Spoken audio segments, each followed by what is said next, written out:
ইন্না ইদ্দাতাশ শুহুরি ইনদাল্লাহি ইসনা আশারা শাহরান ফি কিতাবিল্লাহ। অবশ্যই আল্লাহর নিকটে গণনার দিক থেকে মাসের সংখ্যা 12টা। এটা তিনি লিখে রেখেছেন তার কিতাবে। ওই দিন ইয়াউমা খালাকাস সামাওয়াতি ওয়াল আরদা মিনহা আরবাতুন হুরুম। আল্লাহ পাক বলেন, যেদিন আমি আসমান আর জমিন তৈরি করি ওই দিন আমার কিতাবে মাসের নাম 12টা আমি আল্লাহ নিজে লিখে রেখেছি। বলেন সুবহানাল্লাহ। তার ভেতরে 4টা মাস পবিত্র উত্তম। এটা আয়াতের বাংলা অর্থ ছিল। এবার আসেন আল্লাহর ভাষা। এ পৃথিবী যেই দিন তৈরি করেন সেই দিন কিন্তু 12টা মাসের নাম কোরআনে লিখা করা। এখানে কিতাবুল্লাহ মানে আল্লাহর কিতাব কোরআন শরীফ। তার মানে দুনিয়া তৈরি হওয়ার আগেই কোরআনে কারিম তৈরি হওয়া ছিল। কথা বলেন না কেন? ইয়াদের ব্যাখ্যায় পড়েছি এ পৃথিবী তৈরি করার 50,000 বছর আগে মহান আল্লাহ নিজের কণ্ঠ দিয়ে সূরা ইয়াসিন তেলাওয়াত করে শুনিয়েছিলেন ফেরেশতাদেরকে। ফেরেশতারা ওই সময় তেলাওয়াত শোনার পরে বলেছিল, মহান আল্লাহ, এই কোরআন যাদের উপরে নাজিল হবে ওই জাতি কত ভাগ্যবান। যেই জহব্বা এটা তেলাওয়াত করবে ওই জহব্বা কত ভাগ্যবান। যেই কান এটা শ্রবণ করবে ওই কান কত সৌভাগ্যশালী। যেই চোখ এটা দেখবে সেই চোখ কত সৌভাগ্যশালী। সেই জাতি কিন্তু আমরা। আমাদের আগে হাজার হাজার জাতি দুনিয়া থেকে বিদায় নিয়েছে, কেউ এই কোরআন পায়নি। কথা বলেন ঠিক কিনা? আল্লাহ রাব্বুল আলামিন এই কোরআনে কারিমের ভেতরে 12টা মাসের নাম যেদিন দুনিয়া তৈরি করেন ওই দিন লিখে রেখেছিলেন। তার ভেতরে শাবান মাস একটা, নাকি জানুয়ারি, ফেব্রুয়ারি, মার্চ, মুহররম, সফর, এভাবে যে 12টা মাস আছে এই 12টা মাসের নাম আল্লাহ নিজে বানিয়েছেন। শাবান এটা আল্লাহর বানানো নাম। কোথায় লিখেছিলেন? কোরআনে। দুনিয়া যেদিন তৈরি করেন ওই দিন। তার মানে শাবান মাসের বয়স 2, 5, 10 বছর, 50 বছর না, কোটি কোটি বছর। আল্লাহ বলেন মিনহা আরবাতুন হুরুম। এর ভেতরে 4টা মাস পবিত্র। তাফসিরে আমি 4টা মাসের ভেতরে মুহররম পেয়েছি, জিলহজ পেয়েছি, জিলকদ পেয়েছি। কোন কোন মুফাসসিরিন ইকরাম রমজানকে, কেউ শাবানকে, কেউ রজবকে বলেছেন। তার মানে শাবানটাও আছে। এটা একটা পবিত্র মাস। এই হিসাবে বিশ্বনবীর স্ত্রী হযরতে আয়েশা বলেন, এ মাস যখন আসতো নবীজি তখন তোড়জোড় আরম্ভ করতেন। অন্য মাসের তুলনায় রমজানের উপরে সবচাইতে বেশি রোজা নবীজি শাবান মাসে রাখতেন। কয়েকদিন আগে যে দিবস চলে গেল লাইলাতুন নিসফে মিন শাবান, শবে বরাত নামে আমাদের উপমহাদেশে যেটা পরিচিত। শবে বরাত আসলে শব্দটা কোরআন হাদিসের না। লাইলাতুন নিসফে মিন শাবান এইটা হাদিসের শব্দ। বিশ্ব নবী মাসে এত বেশি মর্যাদা দিয়েছেন, দাম দিয়েছেন। হযরতে আয়েশা বলেন, নবীজি মনে হয় সারা মাসই রোজা রাখবে। কেন এটা করতেন তিনি? ফামাং শাহিদা মিনকুমুশ শাহরা ফালইয়াসুমহু। আল্লাহ তাআলা বলেন, তোমাদের ভেতরে কেউ যদি রমজান মাস পায় সে যেন অবশ্যই রোজা রাখে। এই ঘোষণা কার? এই ঘোষণাকে সামনে নিয়ে আগের মাসে নবীজি ট্রেনিং হিসাবে শাবান মাসে বেশি বেশি রোজা রাখতেন। তাহলে আমাদের উচিত হবে মাসের এসে কয়দিনই আছে অন্তত এ মাসের গুরুত্ব অনুধাবন করে ট্রেনিং হিসাবে হলেও রোজা রাখা, যদি সুস্থ থাকেন। কথা বুঝতেছে? তাছাড়া যে কাজগুলো অতিরঞ্ছিত করে ফেলি আমরা, বিভিন্ন হাদিসের নাম নিয়ে, আহলে হাদিস নাম নিয়েছে, এটা বাড়াবাড়ি করতে করতে এরা এমন পর্যায়ে ছাড়াছাড়ি করতে করতে পৌঁছিয়ে যায় এটার দামই দেয় না। যে নিসফে মিন শাবান বলে কিছুই নেই না, এটা হাদিস দ্বারা প্রমাণিত। আবার কিছু সুন্নি আছে, গরম সুন্নি, ঠান্ডা সুন্নি, মিঠা সুন্নি। এই মানুষগুলো এটা নিয়ে বাড়াবাড়ি করতে করতে এমন জায়গায় পৌঁছিয়ে যায় মনে হয় যে সবে কদরের উপর তুলে ফেলবে, অথচ সবে কদর কোরআন দিয়ে প্রমাণিত, আর নিসফে শাবান এটা হাদিস দিয়ে প্রমাণিত। কোনদিন কি মনে হয় আপনার যে কোরআনের উপরে হাদিস উঠতে পারবে? কথা বলেন না কেন? সুতরাং যার যে জায়গাটা ওখানে রাখা লাগবে, ছাড়াছাড়িও করা যাবে না, বাড়াবাড়ি করা যাবে না। ওয়াকাযালিকা জাআলনাকুম উম্মাতাও ওয়াসাতা, আল্লাহ পাক বলেন তোমাদেরকে আমি আল্লাহ বানিয়েছি মধ্যম পন্থা হিসাবে, মধ্যমপন্থী জাতি বানিয়েছি। বাড়াবাড়ি করবা না, ছাড়াছাড়ি করবা না, মাঝখানে থাকবা। এই জন্য আমাদের ওসিয়তে শাবান মাসের আসল সুন্নত যেটা, বেশি বেশি যদি পারেন রোজা রাখেন। কি করবেন বলেন বলেন? এ পবিত্র মাসকে যদি সম্মান দিতে চান, ওই জামানার কাফেররা শাবান মাসকে, রজব মাসকে, মুহররম মাসকে, জিলকদ মাসকে, জিলহজ মাসকে সম্মান দিত কি করে? তাদের মারামারি, ঝগড়া, তাদের যুদ্ধ বিগ্রহ, কাটাকাটি তারা বাদ দিয়ে দিত এই 4 মাসে। বলতো না এগুলো করব না, এই মাস চলে যাক, তারপরে তোর সাথে মারামারি হবে। এই 4 মাসে তাদের মামলা মোকদ্দমা বন্ধ ছিল। তাফসিরে ইবনে কাসির চিন্তা করেন, ওই জামানায় ওরা বেদিন, কাফের, বেঈমান, কিন্তু এই মাসকে সম্মান দিয়েছে। যে মারামারি চলছে, কাটাকাটি চলছে, মাসের পরে মাস চলছে, কিন্তু এই মাস এসে গেলে বলতো ঠিক আছে বাদ, এ মাস চলে যাক, তারপরে তোরে দেখছি। তারা যদি এভাবে সম্মান দিতে পারে কাফের হয়ে, আমরা যারা কোরআনে বিশ্বাস করি, রাসূলের উম্মত দাবি করি, শাবান মাসে আমাদেরও যাদের মামলা মোকদ্দমা চলছে বন্ধ করা দরকার। কিসের হালুয়া রুটি খেয়ে আপনি শাবান মাস পালন করছেন? এইটা করে যার সাথে মারামারি গন্ডগোল চলছে, এটা এই মুহূর্তে বলেন ভাই ঠিক আছে বন্ধ, এ মাস চলে যাক, তারপরে দরকারে শুরু করব।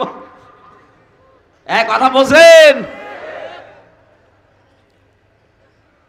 তারা বড় বড় গনার কাজগুলো ছেড়ে দিত এই মাসের সম্মানে, অথচ এই মাসে আমরা দেখতে পাচ্ছি জালেমে জালেমে মিল হয়ে যাচ্ছে, আর আলেমে আলেমে দ্বন্দ্ব। এই মাসটা আসার পরে দেখছি এই দেশের আলেমদের ভেতরে দ্বন্দ্ব বেড়ে গেছে। অথচ দ্বন্দ্ব করা হালাল না হারাম? আরো জোরে। মিথ্যা মামলা দেওয়া হালাল না হারাম? ওরা যদি ওই মিথ্যা মামলা বন্ধ করতে পারে কাফের হয়ে, আপনি কেন আলেম হয়ে এক আলেমের পেছনে দ্বন্দ্ব করে সময় নষ্ট বন্ধ করতে পারবেন না? সুতরাং এই মুহূর্তে যারা, এটা ভিডিও হচ্ছে, কালকে ছড়িয়ে যাবে সারা দেশে, আলেমদেরকে বলছি অন্তত শাবান মাসটা চলে যাক।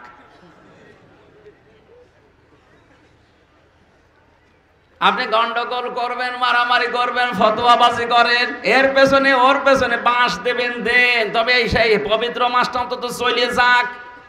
আর যাদের নিয়ে আপনি কথা তোলেন, আরে ভাই তারা তো মারা গেছে। ওস্তাদ মরহুম মাওলানা মওদুদি, সে কত বছর আগে মারা গেছে। মৃত মানুষ নিয়ে আপনারা এত নাড়াচাড়া এখন করতে বলছে, এটা বোঝা যাচ্ছে পেছনে আপনার অবশ্যই ইহুদি খ্রিস্টানরা কল কাঠি নাড়াচ্ছে।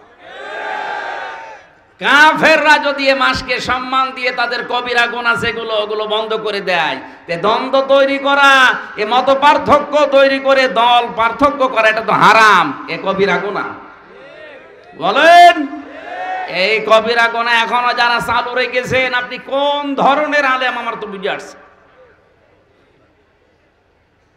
আমাদের উচিত হবে এই মাসকে সম্মান দিতে হলে, আমি আব্দুল বারী রশিদি ভাইয়ের যে শ্বশুর মাওলানা বজলুর রশিদ মিয়া, ওনার ওখানে 20 সালে মনে হয় একবার গিয়েছিলাম, ওনার মাদ্রাসায় কাহালু পাঁচপীরে। ওখানে আমার আয়াত ছিল, আলোচনা, জালিকা ওয়া মা ইউআযযিম শাআইরাল্লাহি ফাইন্নাহা তাকওয়াল কুলুব। আল্লাহর বিভিন্ন নিদর্শন যেগুলো আছে, আল্লাহর বিভিন্ন নিদর্শনকে যদি কেউ সম্মান দেয়, সে যেন বোঝাতে চায়, সে যেন প্রমাণ করতে চায় যার ভেতরে আল্লাহর তাকওয়া আছে। আল্লাহর নিদর্শনের ভেতরে এই শাবান মাস আছে না নেই? এই যে মিনহা আরবাআতুন হুরুম, এই 12টা মাসের ভেতরে 4 মাস পবিত্র, তার ভেতরে শাবান মাস একটা। মুফাসসিরিন ইকরাম লিখেছেন ইবনে কাসির। সুতরাং আমরা যদি এই আল্লাহর নিদর্শনকে সম্মান দিতে চাই, কাফেররা সম্মান দিয়ে যদি হারামি খারাপি কাজ বন্ধ করে দিতে পারে, আমরা পারি না? সুতরাং গীবত যারা করছেন এই দেশে, এই গীবত বন্ধ করা লাগবে। যারা তালাতালি করছেন, এর কথা ওর কাছে লাগিয়ে সম্পর্ক নষ্ট করছেন, এটা বন্ধ করা লাগবে। আজ বউ শাশুড়ির ভেতরে দ্বন্দ্ব কি নিয়ে? শুধু কথা কাটাকাটি। আসলে খাতাকায় হাত দেবেন, সে আসল কথা পাওয়া যাবে না। এর কথা ওর কানে, এর কথা ওর কানে, কানাকানি শুনিয়ে শেষ পর্যন্ত বউ শাশুড়িকে দেখতে পারে না, শাশুড়ি বড় বড় রাগ করে আসে। এই কথা বলেন না কেন? নাকি এলাকায় শুরু হয়নি এটা? সম্মানিত মা বোনের, এটা যে কত বড় অপরাধ আপনি টের পাচ্ছেন না। আজ বউ শাশুড়ির ভেতরে মিল নেই, মহব্বত নেই, ভালোবাসা নেই, শুধু এই তালাতালি করার কারণে। এই কান কথা শোনে, অথচ আসল জায়গায় হাত দিয়ে দেখবেন বিষয়টা কিছুই না। এজন্য আশা করছে শাবান মাসের পবিত্র রক্ষা করার জন্য যারা এই কান কথা শোনেন, এটা বন্ধ করেন ভাই। মা বোনেরাও এটা বন্ধ করা লাগবে। আজকে থেকেই তওবা করে, না যদি সঠিক না হয়, আমি দরকার হয় বৌমাকে জিজ্ঞাসা করব যে এরকম কথা তুমি বলেছো কিনা। একটা প্রমাণ করতে চান, দেখেন মিথ্যাবাদী ধরা পড়ে যাবে, তখন আর তালাতালি করে কেউ জোট পাবে না। এই কথা বলেন। এটা যে হারাম কাজ অনেকে জানেই না। এই যে তালাতালি করা, এর কথা ওর কাছে লাগানো, সম্পর্ক নষ্ট করা, কানে কানে কথা শোনা, এই কাজটা যে হারাম অনেকে জানেই না, মনে করে এ আর কি। মদ খাওয়া যেরকম হারাম, মানুষের সম্পর্ক নষ্ট করা এরকম হারাম। এক কথা বলেন। ওরা যদি এই পবিত্র মাসের সম্মানে মদ খাওয়া ছেড়ে দিতে পারে কাফের হয়ে, আমরা এই তালাতালি বন্ধ করতে পারি না? জীবন চলে যাক, তাও আমি কারো গীবত করব না। কারা কারা রাজি আছেন দেখি? লিল্লাহি তাক হাত তোলেন কে দেখেন তো। এ মাহফিল সাকসেস, আলহামদুলিল্লাহ। যদি মেনে নিতে পারে না, আর যদি শুধু সামিয়ানার নিচে থাকে, বাইরে গেলে আবার যাতাই হবে। আমার মনে হয় মেয়েরা হাত তুলেছে কি আমি জানি না। সম্মানিত মা বোনেরা, নামাজ পড়ে রোজা রেখে কালো বোরকা পরে আপনি জান্নাত চলে যাবেন না। মানুষের অধিকার নষ্ট করছেন এই সম্পর্ক নষ্ট করার মাধ্যমে। যতদিন পর্যন্ত তার কাছে মাপ না চাবেন, ততদিন আপনার ওই নামাজ রোজা পর্দা দিয়ে আপনি জান্নাত যেতে পারবেন না। এই পবিত্র মাসের সম্মানার্থে হারাম কাজ যেগুলো আছে আমরা ছেড়ে দেব ইনশাআল্লাহ। আর একটা কাজ করা যায়, যাদের টাকা আছে, শুধু হালুয়া রুটি খেয়েই মনে করছেন এই দিন ভালো খেতে পারলে সারা বছর ভালো খাওয়া যায় না।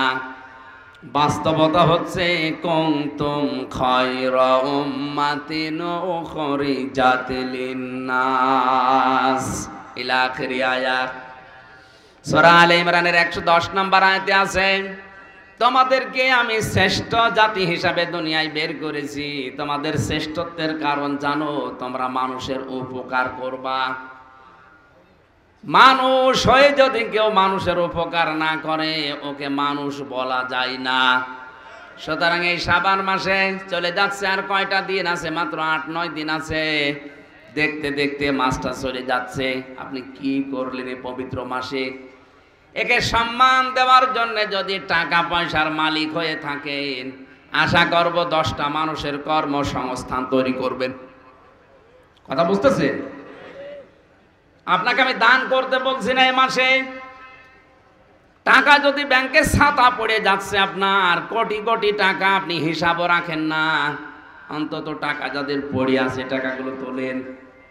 একটা ওয়ার্কশপ তৈরি করেন, একটা ফ্যাক্টরি বানিয়ে দেন, 10টা স্যালো মেশিন কেনেন, 10টা ইজি বাইক কেনেন, ভ্যান রিক্সা কিনে মানুষকে দিয়ে দেন, 20টা গরু কিনে মানুষকে বলেন যে ভাই পোষ মানাও, তুমি নিজে রিক্সা চালাও, ভ্যান চালাও, মাসে মাসে আমার এই টাকা দিয়ে দিও। আপনার টাকায় টাকা বাড়তে থাকবে, মাঝখান থেকে একটা মানুষের কর্মজীবন তৈরি হয়ে যাবে। আল্লাহর কসমে কাজগুলো যদি আজ বাংলাদেশে যারা ধনী আছে, এরা যদি শবে বরাত, নেসফে শাবান, শাবান মাসের সম্মানার্থে এই কাজগুলো আমরা করতে পারতাম, এদেশে অনেক গ্যাংস্টার যারা আছে এটা বন্ধ হয়ে যেত। আজ হতাশায় জীবন মানুষের নষ্ট হয়ে যাচ্ছে, শেষ পর্যন্ত আত্মহত্যা করতে পর্যন্ত দ্বিধাবোধ করছে না। এ মানুষটার একটা কর্মসংস্থান তৈরি করে দেন, কর্মজীবন বানিয়ে দেন, এ লোকটা আর চিন্তায় করবে না, হতাশা যুক্ত জীবন নিয়ে দুনিয়ায় বেঁচে থাকবে না। আল্লাহর কাছে ওই মানুষটাই উত্তম যার দ্বারা মানুষের কর্মসংস্থান তৈরি হয়। জোরে বলেন সুবহানাল্লাহ। যারা ধনী মানুষদের উচিত শাবান মাস পালন এইভাবে করা। আল্লাহ আমাদেরকে এ মাসের সম্মান এভাবে দেওয়ার তৌফিক দিন, বলেন আমিন। এ মাসের পরে যে মাস আসছে ওয়েলকাম জানানো দরকার, তার নাম রমজান। তার নাম কি? নবীজি বলেন এ মাসে যদি কেউ একটা নফল আদায় করে অন্য মাসে একটা ফরজ আদায় করার মতো সওয়াব হয়। একটা ফরজ যদি কেউ আদায় করে ৭০টা ফরজ আদায় করার সওয়াব হয়। রোজাদারের মুখের গন্ধ পর্যন্ত আল্লাহর কাছে মেশক আম্বরের চাইতেও বেশি দামি। রোজাদারের জন্য দুইটা খুশির সংবাদ আছে। একটা যখন ইফতারি করে বা ঈদের দিন যখন নামাজ পড়ে বাড়িতে আসে ওই সময় একটা খুশি, আর যখন কিয়ামতে আল্লাহ নিজে তাদের সাথে নিজে এসে সাক্ষাৎ করবেন ওই সময়। আল্লাহ রাব্বুল আলামিন রায়ান নামে একটা দরজায় বানিয়ে রেখেছেন, শুধু রোজাদার ছাড়া ওখান দিয়ে কেউ যেতে পারবে না। এই যে এত কথা রোজার ব্যাপারে, কোরআন শরীফের ভেতরে নামাজের ব্যাপারে কথা আছে, কিন্তু নামাজ কয় রাকাত পড়া লাগবে, কিভাবে পড়া লাগবে এ কথা কোরআনে আল্লাহ দেয়নি। যাকাত দেওয়া লাগবে, কতটুকু সম্পদ হলে কতটুকু দেওয়া লাগবে কথা কোরআনে নেই, হাদিসে আছে। এ কথা বুঝতেছেন? হজ করা লাগবে, কয়টা করা লাগবে, কিভাবে ফরজ আদায় করা লাগবে, ওয়াজিব আদায় করা লাগবে, কোরআনে নেই। কোরআনে শুধু একটা বিধানের কথা পুরো একটা রুকুতে আল্লাহ ডিটেইলস দিয়েছেন, সেটা সাওম বা রোজা কিভাবে করবেন, কি কয় রকম করে করা যায়, কত রকম, কিভাবে কোথায় থাকলে রোজা করা লাগে না, কখন রোজা ভাঙা যায়, পুরা নিয়ম দিয়েছেন আল্লাহ রোজার ব্যাপারে।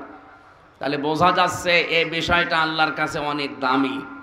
এই জন্য সামনে যেহেতু আর ৮-৯ দিন আছে, জীবনে আর সামনে পাবেন কিনা বলা যায় না। এর ভেতরে একটা রাতও দিয়েছেন আল্লাহ, খয়রুম মিন আলফি শাহর, যেটা হাজার হাজার মাসের চাইতে উত্তম। এখানে আলেম আছেন যারা তাদেরকে বলছে এখানে কিন্তু আল্লাহ আলফন ওয়াহিদুন দেননি, যে ১০০০ মাস না, আলফন শাহরুন, এটা হাজার হাজার মাসের চাইতে উত্তম। কত উত্তম এটা আমাদের মাথায় ধরবে না। এত ফজিলত আল্লাহর নবী বর্ণনা করেছেন রমজানের। কিসের কারণে? এ কোরআনের। কিসের কারণে? শাহরু রমাদান আল্লাযী উনজিলা ফীহিল কুরআন, এই সেই মাস যার নাম রমজান, যে মাসে আল্লাহ কোরআন নাযিল করেছেন। সুতরাং বরের দাম সবচাইতে বেশি। ১০০০ বর জাতি আছে, তার ভেতরে বরের দাম বেশি। এই ১২টা মাসের ভেতরে আমার আল্লাহর কাছে কোরআন নাযিল হওয়ার কারণে রমজানের দাম বেশি হয়ে গেছে। বলেন সুবহানাল্লাহ। তাহলে হাজার হাজার মাসের চাইতে উত্তম একটা রাত আপনি সামনে পাবেন। নবীজি এই মাসগুলো পেলে দোয়া করতেন, আল্লাহুম্মা বাল্লিগনা, আল্লাহুম্মা বারিক লানা ফি রজব ওয়া শাবান ওয়া বাল্লিগনা রমাদান। রজব আর শাবানের বরকত আমাদেরকে দান করো, আর রমজান পর্যন্ত আমার হায়াতটা বাড়িয়ে দাও। কারণ রমজান পর্যন্ত হায়াত বৃদ্ধি হয়ে গেলে আমার নেকি কামাই করা সহজ হবে। বলেন সুবহানাল্লাহ। আমরা এখন থেকে প্রস্তুতি নিতে থাকি। রমজানে পুরা রমজানে অন্তত কোরআনে কারিমের আরবি যারা পারেন না শেখার জন্য চেষ্টা চালান। যদি আপনি শিখতে শিখতে আলিফ বা তাসা শেষ না হয়, মারা যান, আপনি তালবে ইলম হয়ে মরবেন, বিনা হিসাবে আল্লাহ জান্নাত দিয়ে দেবে। আর যারা আরবি পড়া শিখে ফেলেছেন তাদের উচিত হবে পুরা রমজানটাকে কাজে লাগিয়ে ওরাটা মাতৃভাষায় একবার হলো আপনি শেষ করবেন। কি কথা বুঝতেছেন? ৩ বছর ছেলে থাকার সময় আমি প্রায় ৭৫ বারের উপরে মাতৃভাষায় পড়া কোরআন শেষ করি, আমার আয়ত্ত করে ফেলেছি প্রায়। আপনি যদি একবারও করতে পারেন পুরা ৩০ দিনের ভেতরে, দেখবেন আপনাকে দিয়ে ভবিষ্যৎ জীবনে কেউ শিরিক বেদাত করাতে পারবে না। এদেশে শিরিক আর বেদাত মানুষ করে এই কারণে এটা জানে না। আল্লাহ আয়াতের শেষে দিয়েছেন হুদাল লিন্নাসি ওয়া বায়্যিনাতিম মিনাল হুদা ওয়াল ফুরকান। এটা সত্য মিথ্যার পার্থক্যকারী কিতাব।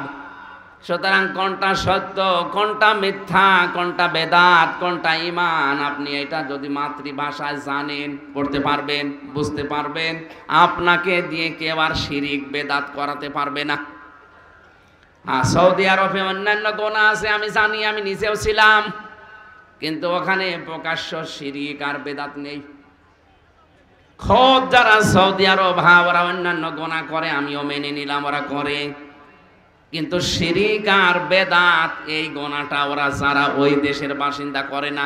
শিরিক বেদাত নেই তা না, করে ভারতের লোক, পাকিস্তানের লোক, বাংলাদেশের লোক যে করে। এই জন্য ওরা ওদের কি বাস্তবতায় দেখেছি। আমাদের দেশে 20 বছর বয়স হয়ে যাচ্ছে, পেটে বোম মারবেন, কোরআন পড়তে পারো, হাদিস পড়তে পারো, বলেন না এখনো শুরু করেনি। অথচ ওরা জন্মের পরেই ওদের হাতে কোরআন তুলে দেয়। মদিনা মসজিদে নববীতে ছোট ছোট মানুষ, বাচ্চা 5 বছর 6 বছরের মায়ের সাথে বোনের সাথে নামাজ পড়তে এসেছে, দেখি খেলা করছে। চিন্তা করলাম খেলাধুলার সময় তো ছেলেমেয়েরা গালি গালাজ করে, একজন আর একজনকে ধরতে যায়, বলছে সুবহানাল্লাহ আলহামদুলিল্লাহ। তার মানে একজন আর একজনকে ধরে যখন ফেলে বলছে আলহামদুলিল্লাহ, প্রশংসা আল্লাহর, বলেন সুবহানাল্লাহ। আমাদের দেশের ছেলে মেয়েরা খেলা খেলে, ধরতে যায়, যদি ধরতে না পারে গালি দেয়। আমি না গালিটা বলতে পারলাম না। ওরা ছোটকাল থেকে জন্মের পরে হাতে কোরআন তুলে দিয়েছে। ওদের মাতৃভাষা যেহেতু আরবি, এই জন্য আর আমাদের মতো বাংলায় পড়া লাগে না, আরবি পড়লেই বোঝে যে কি বলতে চায় আল্লাহ। আমরা যেহেতু এটা পারি না, রমজানে একটা সিদ্ধান্ত নিয়ে এখান থেকে বাড়ি যান, একেবারে পাকা পোক্ত সিদ্ধান্ত নেন, 30 দিনে অন্তত পুরা কোরআন আমি বাংলায় শেষ করবই। বলেন আমিন। পারবেন তো ইনশাআল্লাহ? সম্মানিত ভাইরা, এর পরের শব্দটা ছিল যালিকা দ্বীনুল কাইয়্যিম, এটা আরো গুরুত্বপূর্ণ। এরপরে ফালা তাজলিমু ফীহিন্না আনফুসাকুম, এটা আরো গুরুত্বপূর্ণ। এরপরে যত শব্দ আছে, আকাতিলুল মুশরিকিনা কাফাতান, এটা এর চাইতে আসো বেশি গুরুত্বপূর্ণ। কামা ইয়াকাতিলুনাকুম কাফা, এক একটা শব্দ এক একটা সাগরের মতো। আমার আজ মাহফিল যেহেতু আজকে এটা না, বাড়ি ভাইয়ের সম্মানে শুধু এসেছিলাম। আজকে ডুমনপুকুর কামিল মাদ্রাসা শাহজাহানপুরে ওই মাওলানা আব্দুল সালাম যুক্তিবাদীর ওই মাহফিলটা 10টায় ওঠার কথা, এখন 10টায় বাজে, যেতে যতটুকু সময় লাগে। আমি আজকের মতো আপনাদের হাতে পায়ে ধরে মাফ চেয়ে শেষ করে দিচ্ছি। মাফ করেন, আগামীতে এই মাহফিলটা একটা নেবেন শুধু রাতের বেলা। আমি